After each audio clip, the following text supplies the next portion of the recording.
बघा आम्ही आलो दुपारी घरी जेवायला आता.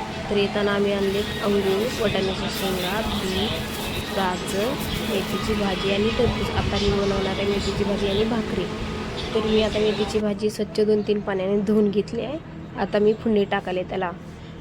तर मी फोडणी जी आहे ना ती लसूणमध्ये टाकते. लसणामध्ये लसूण असा मोठा मोठा ठेचून घेतला आहे, त्याच्यामध्ये लसणामध्ये फोडणी टाकाली. आता कांद्याच्या ह्याच्यामध्ये बी करते कधी कधी लसूणमध्ये बी करते. चांगली लागते अशी लसणाच्या ह्याच्यामध्ये बी.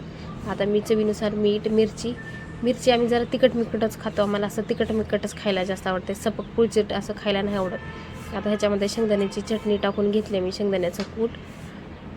माझ्या मिस्टरांना कसं असं शेंगदाण्याची चटणी जास्त टाकून खायला आवडते, त्याच्यामुळे मी जास्त शेंगदाण्याची चटणी टाकून करते. आता मी घेते ह्या साईडला एक भाकरी बनवायला. तर किचन कट्टा मी असा धुवून घेते बनवण्याच्या अगोदर. सगळेच घेतात तशी मीही घेते. ह्या साईडला ठेवला तवा तापत. ह्या साईडला बनते भाजी. आता मी बनवते भाकरीसाठी मी पीठ चाळून घेते. कोण चाळून घेत नाही, पण मी नाही, मला असं नाही आवडत. मला पीठ चाळूनच आवडते. त्याच्यामुळे का मी पीठ असं चाळूनच घेते. आणि चाळून गव्हाचं पीठ असू या ज्वारीचं, मी असं चाळूनच घेते. बघा माझी गोल गोल भाकर कशी झाली, एकदम गोल गोल चंद्रावानी झाले का नाही. आता तुम्ही म्हणसाल की आता भाकर जास्तच मोठी झाली आहे. माझा कसा आहे तवा जरा बारीक आहे, मिडियम साईजचा. आणि मी भाकरी अशा मोठ्या मोठ्याच बनवते. मला अशा मोठ्या मोठ्याच भाकरी करायला आवडतात.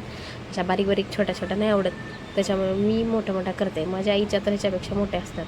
हे बघा भाकर कशी फुगली टमटम टमटमी ते झाले की नाही, पाणीपुरीसारखी गोल मोठल एकदमच. हे बघा कशी झाली माझी भाकर फुगून टम. आता मी 2च भाकरी करणार आहे आताच्या पुरत्या. रात्रीचं जेवण रात्री करणार. हे बघा आता चला आम्ही या जेवायला बसलो. जेवायला हे ताट माझी एकटीच नाही, दोघांचंच आहे. या तुम्ही पण जेवायला, करू जेवण आपण. Bye bye.